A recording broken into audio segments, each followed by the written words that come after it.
Welcome to the Sports Marketing Machine podcast. I'm your host, Jeremy Neisser. Today we're talking AI and ticket sales. I'd like to introduce Courtney Rice from WolfCycle AI. Courtney, welcome to the podcast. Thank you for having me. I'm excited. So we're going to talk some ticket sales. We're talking AI, and WolfCycle combines the two of those. So just give our listeners high level. What is WolfCycle? Yeah, so WolfCycle is an automated intelligence software that we provide to sports and entertainment partners to layer over their sales and retention strategy year over year. So it uses AI and it helps do some sales outreach, helps with strategy. Kind of walk me through how these pieces come together. Yeah, so I mean, it starts with a virtual assistant. We tell our partners, this is the one big piece that you have to run with. You need to name your virtual assistant. We're not going to do that. And then outside of that, we get with our teams and we build very strategic outbound campaigns to targeted leads within their database to drive membership sales, group sales, premium, and partnership sales as well. So you're helping them extract information out of their ticketing software. So they're giving you taking a CSV or a list and you're uploading it into WolfCycle, and WolfCycle's got AI that can understand sentiment as it does the outbound messages. Am I getting this all right? Yes, so it does. We can understand if somebody's not interested, if they want to be funneled to a rep. Now, what I will say about WolfCycle is we are a managed service, and so we have humans sitting over the top of the artificial intelligence to just provide that additional layer of response protection. And so, you can see a lot of times with generative AI that somebody will respond, "Hey, I'm not interested in group tickets, but I would be interested in a nightly suite rental." We layer over so we don't miss any of those opportunities to pass those over to a seller to try to convert. That's pretty fascinating. So AI, a lot of teams have used ChatGPT for numerous different reasons, but you have an AI where it's specifically trained to understand natural language processing, understand sentiment, understand these things. Am I getting all this correctly? Yeah. And so based off of the templates we put together, the virtual assistant can denote what level of interest they have and if they want to schedule a meeting or if they need to be funneled off to somebody on the leadership team or another department. And so we have pieces in place to be able to detect all of that. Oh, that's fantastic. So how did this all come together? What's kind of the origin story of WolfCycle? Yeah. So, our two co-founders, Ryan and Scott, they've known each other for a very long time, and I don't want to do their story justice. So they've worked on different pieces in the industry over the past few years. And so I want to say about 4 years ago, they made the decision to launch WolfCycle. And what they wanted to do was bring this intelligence to all layers of sports and entertainment and provide that strategy from people that have sat in the same chair as them before. And so really where I got started with it when I was at the Sacramento Kings, we invested in a similar tool to WolfCycle. And then, we were the first team to do that. And Ryan was then the second team. Our CEO, when he was at the LA Kings, was the second team to then move forward with that tool. And so we used that for years. And then Ryan and Scott launched their own version that was dedicated directly to empowering efficiencies within sports and entertainment. And it's So just been crazy from there. yeah, that's awesome. So where you 4 years later, staff has grown. How many teams are you working with nationwide? Yeah. It started with two people. We're up to 10, but then I would say from a partner standpoint, we are sitting around 125 and growing every week. We're onboarding new partners constantly. And we all say it's just that mass adoption mode of everybody wanting to get on board.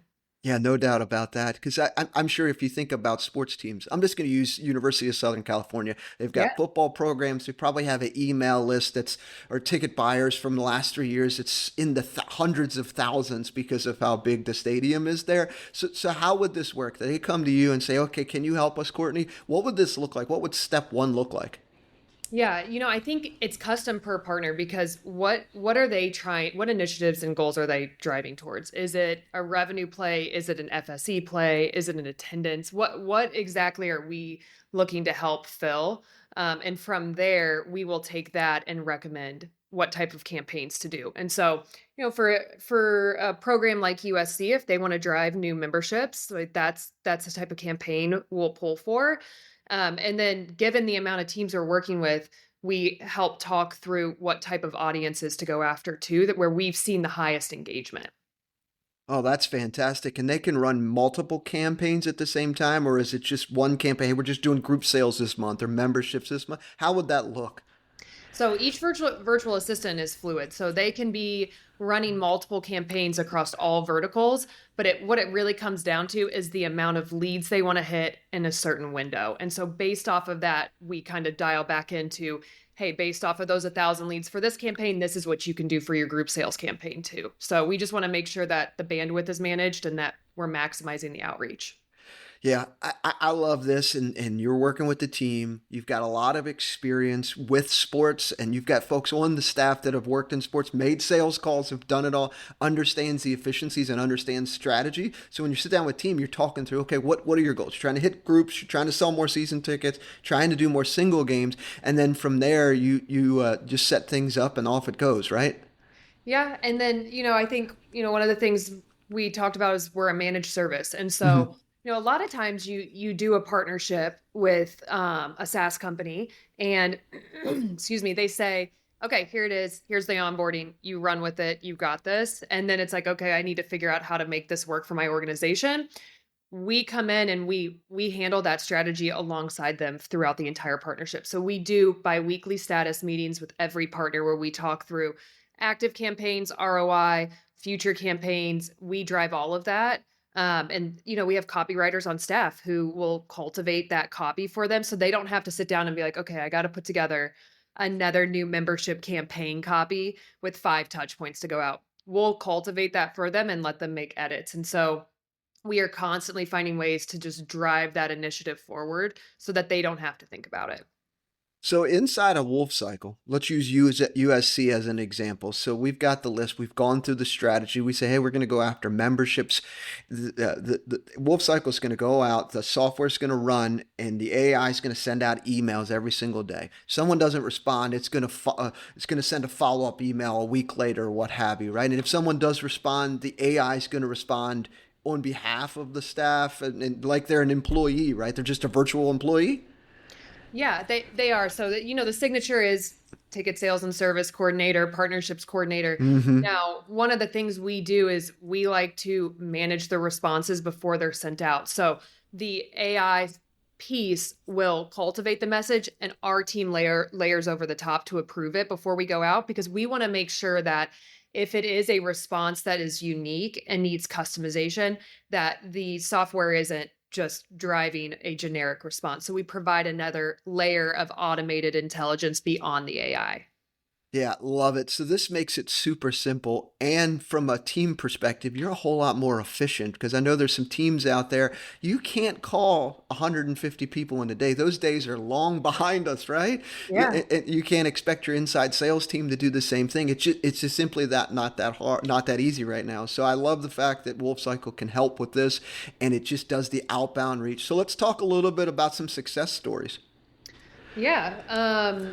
So I mean, there's so many ways we can go. And this, I think, when people started using technology like this, they really just looked at it from a new business season ticket member campaign standpoint. And we've been able to find success across every vertical that's producing revenue or retaining the revenue. And so one thing I will say about the software and the strategy that we work on is, when you have a sales team in place, like they're going to go after the leads that they think are the best, assumptions made or not, right? Yep. Our virtual assistants don't make assumptions. They're going to do all 5 touch points regardless of who the person is and then funnel the leads over for the sales team to handle that low hanging fruit. Mhm. But across the board, I mean, we've seen successes in every league, from, generating additional full seasons to driving partnership conversations. And we uncover every single rock that's out there for them. Love it. Yeah, oftentimes as a ticket sales rep, I can remember just selling group tickets. It's like, I don't think this is a good lead. I'm going to call this group instead. Whereas your AI is just we're going to reach out to everybody and let's see what happens, right? Yeah, and I think even about like interest forms.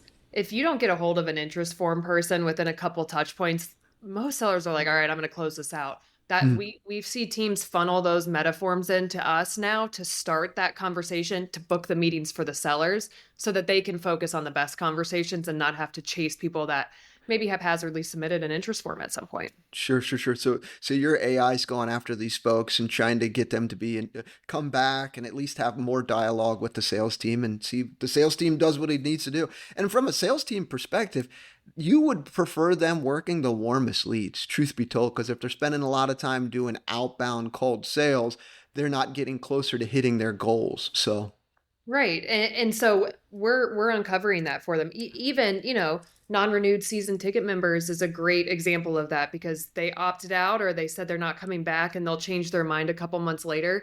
Like, let us find those people again for you so you can focus on people that are ready to buy that day. And so, I think we've seen a lot of success expanding into leads that normally would stay with the seller to warm them up for them first. mhm. But we will funnel any lead through our system because we know that we're going to get the optimized amount of touch points in. So when I think low hanging fruit, oftentimes it's fans who've been to multiple games a season. These are great people to call, sell mini plans or season tickets or what have you. Do you see teams kind of give the single game first name first known buyer list to WolfCycle and kind of take the multi game buyer, or is it a little bit of both? It depends how many people's on the list. Yeah, I think it comes down to lead size a bit and then also what initiatives we're chasing after. But I mean, we see teams funnel every type of lead in for us. With the closed loss to no phone numbers to non-renewed members. We're even doing retention campaigns right now where we're renewing accounts and then doing mid-season touch points with current members that may be at risk. And so with having complete white space in WolfCycle to write whatever we want and being able to customize that message, it just creates a lot of fluidity for the teams to be able to jump in and say, here's, I want you to touch every lead type we have. So have you saw teams go out and buy leads from a company and then use those and dump them or put them in the WolfCycle and off they go? Yeah, we see a lot of people do cold B2B that way, where they'll pull 10,000 leads and we'll go through an evergreen B2B outreach just to drive appointments for the sellers. That has become like a pretty big constant with a lot of our teams across different leads is just continuing that 5 touch point outreach to every business in the a 45-mile radius. Yeah, love it. So we've been talking a lot on the ticket sales side. I'm sure teams could use WolfCycle for sponsorship outreach, right? They could, and we are definitely getting into that cadence with some of our teams. Think open category. Hmm. We can target open categories, drive for meetings. We've had a lot of success doing that. With the complete white space that I mentioned, we can do custom rep dynamic sentences to call out specific things about each brand and do more of a rep customized campaign. And we've even done jersey patch outreach to national brands. And so we play in all spaces on the sponsorship side too. Yeah, that so you can be very creative however you want to do this. You want to do group sales outreach one month, you want to do cold leads, you name it, you could do it for whatever it is that you have. If you've got a database that's big enough, WolfCycle can help you here. Or even if you don't and you're going to go out and acquire a list, you could still use WolfCycle. Yeah, and I think when you say that to some of our partners, it's kind of like, okay, well then where do I start? Yep, yep, Like, yep. So that's where almost, strategy comes in. yeah, it's like almost a little bit overwhelming. They're like, okay, so I have this many virtual assistants and I can do all of this, and so that's where we come in and we'll say, hey, based off of what we've heard from you all, here's exactly how we would use this, and here's the lead sources we would start with and Hmm. audience sizes. And so we try to just make it a no-brainer of, okay, yes, let's do that. Let me see the copy and let's go. Now, are you comfortable talking about success stories? Yeah. Okay. What are some teams that you've worked with that you're okay sharing and they're okay you sharing that have used WolfCycle and have seen some revenue increases? Yeah. I mean, it's been across the board. I think I can talk about, going out to single game buyers, and cultivating that. And so at one of our partners, I can share this one because we were just talking about sponsorships. At one of our partners in the MLB, we were doing outreach for new memberships, Hmm. got through the 4 or 5 touch point cadence and received a response, hey, I'm not interested in ticketing, but I would be interested in exploring a sponsorship with you all further.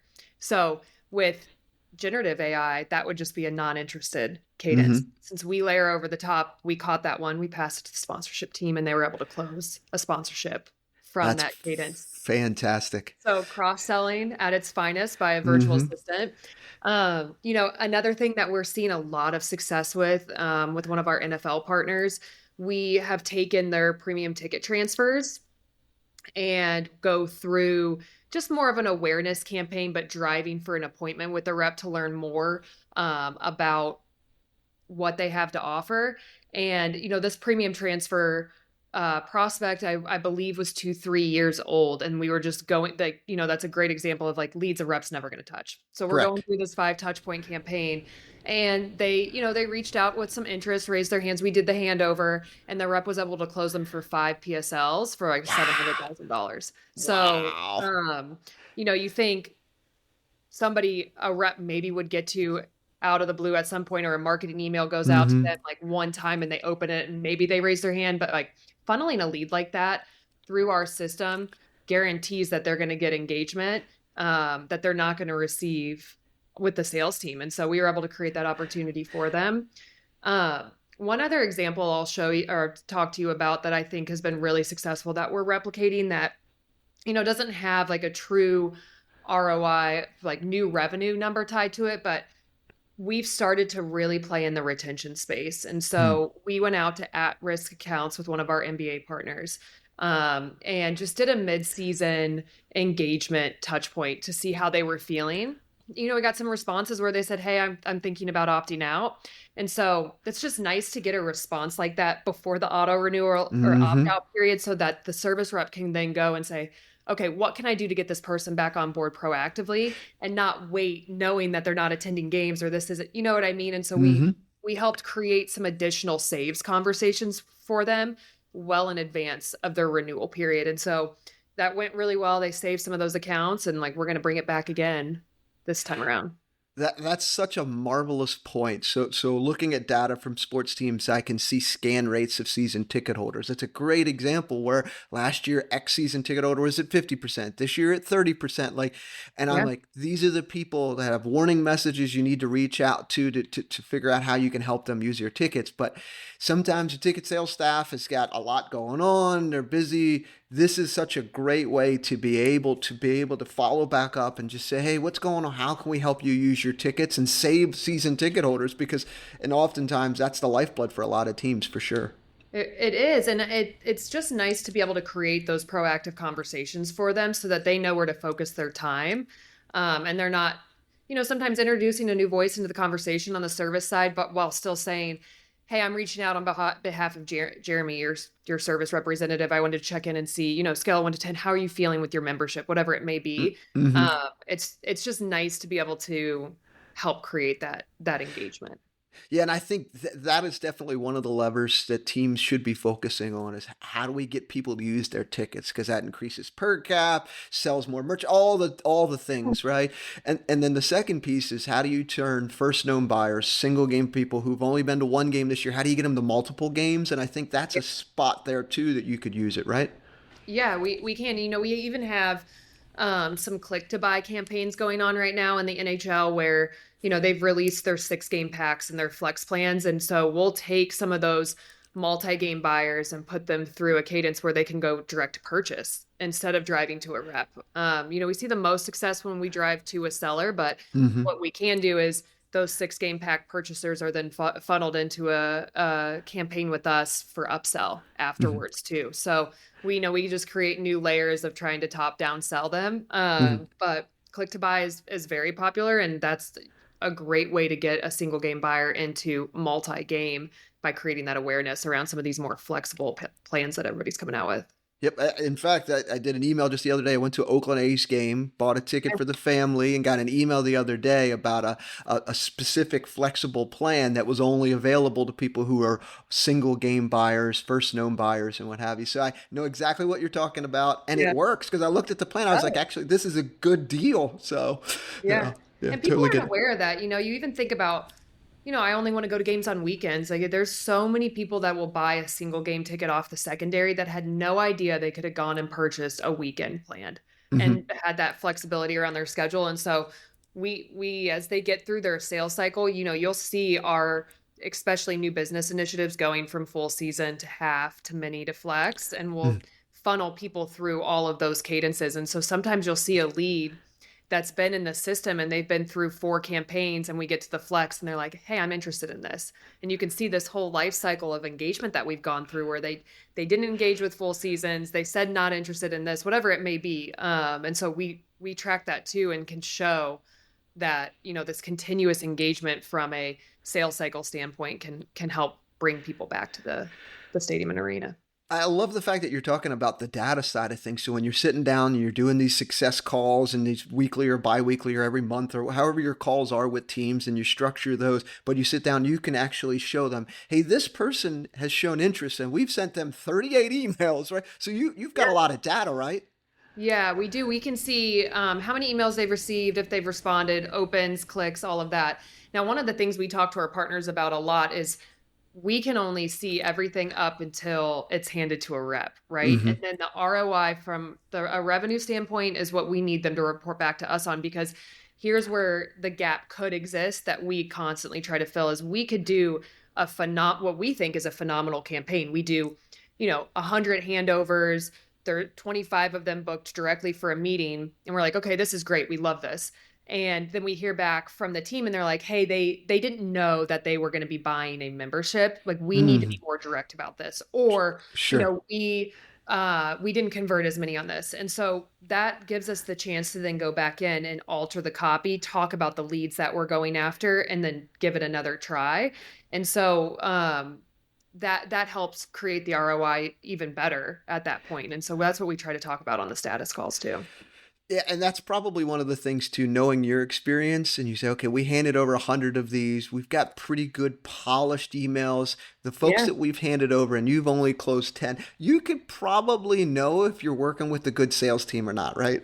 100%. And that's why we do rep onboarding. We Mm-hmm. talk through how to handle these types of leads and like what it means when they come over. And our director of client success is from the team side. Like we've all kind of been in their shoes at different points in time. So we try to set them up for success as much as possible.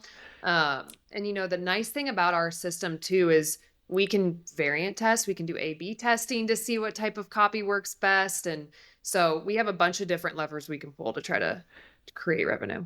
At the end of the day, just trying to help teams sell more tickets quickly and more efficiently. That's it. 100%. Yeah. That's it. Yeah. And So not have them have to overthink about it. that's true. Let's only work on the warm leads and the people that are interested in buying seats and checking out seats and doing tours and all those things. So Yeah. absolutely. So AI is something that consistently changes. It seems like every single day it's changing, and the direction of where AI is going and new softwares that are coming out for folks to be able to use to do all kinds of different things make life simpler. Yeah. WolfCycle, you're in the business of helping teams and events sell more tickets and help teams be more efficient. So what's next for y'all? God, that's like the $1 million question. You can go down so many different avenues with that. And so, I think for us, we're going to look to find new ways to communicate, right, beyond email in an automated, intelligent way. And so Hmm. I think we'll always offer some layer of human intelligence over the top of our AI just so that we can cultivate the right message for them for some of those one-off cases. But you see people doing text, voice, right? Like I think there's so many things that we could get into. And then we talked about this a little bit before, but just how do we get smarter with our data and who do we partner with on those things too? And so I think anything that can help pull that lever to drive revenue and attendance for a partner is what we're going to explore. Absolutely. When you can tie data together with it and you're making smart outreaches to specific people, you just get leads faster to teams and they can make the phone calls and close them. So I think that that's such a smart way to think about it is, hey, we're going towards the data route rather than expanding this. But I love the texting. Teams have been using texting. There's several different companies, Vazi and Layla. There's a bunch out there that do a really good job to help teams. But I think that's such a unique way too, is how do we layer this into the texting world? Because teams have had success with it, right? Yeah, they have, and I used a texting company called Avocado at my last company, and they were coming out with an AI feature, and so I think that the one thing I've learned from just a sales enablement and efficiency standpoint is that the less places you have your staff in, the better, the more efficient they're going to be. And so Mhm. if they're in WolfCycle and five other tech partners, then they're in their Outlook and then they're in their CRM, it's like they're going to get lost in their Yep. day. And so I think for us, the efficiency is how can we blend as many things into one space where they're just living in their Outlook and their CRM, and that's where they find the most efficiency and can manage their day. And so that's what we're going to focus on is just streamlining it for them. Mhm.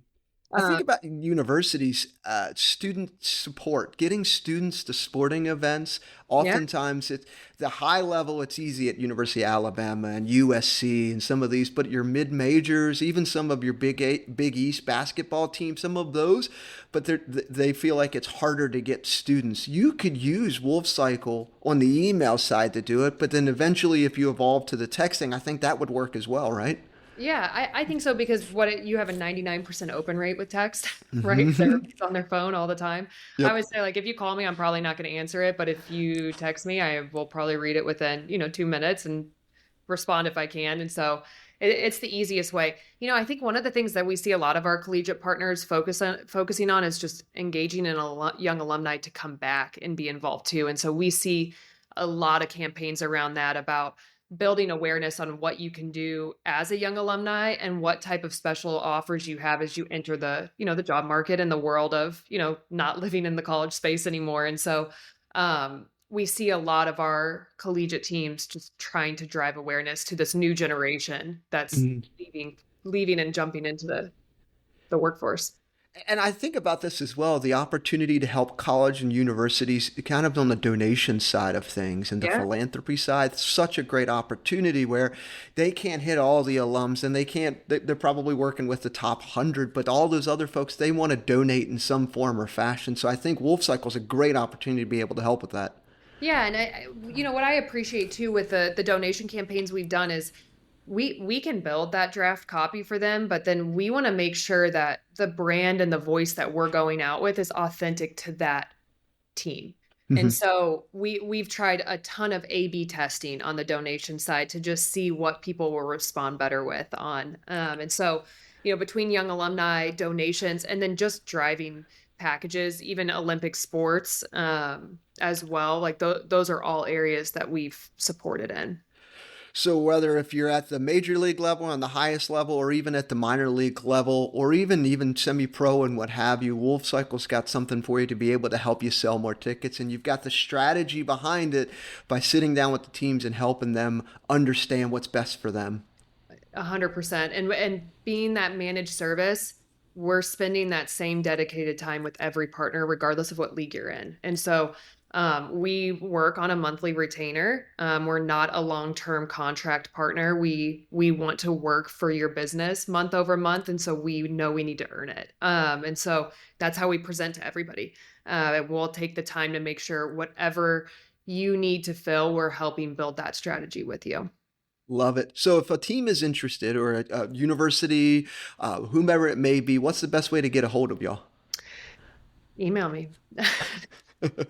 I will put your email in the Right show there, notes. WolfCycle.ai. Yeah. So, Look, we turn as soon as we receive a request for a demo, we'll get that scheduled within 48 hours and we'll move as fast as you and your team can. And so, we've turned teams on within a week of having conversations because they're ready to go, legal's ready to go, and we get them up and running. And so I can take any conversation, and we have a VP on our business development side that has worked with teams all around the country. And so we would take any conversation if somebody's interested.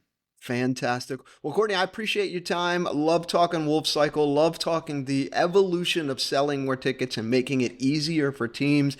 And I'm going to put your link in the show notes of WolfCycle and then your email address as well. So if teams reach out, just tell Courtney, hey, appreciate you coming on the podcast, and thanks for the information there. And I appreciate you coming on the podcast. Yeah, thanks, Jeremy.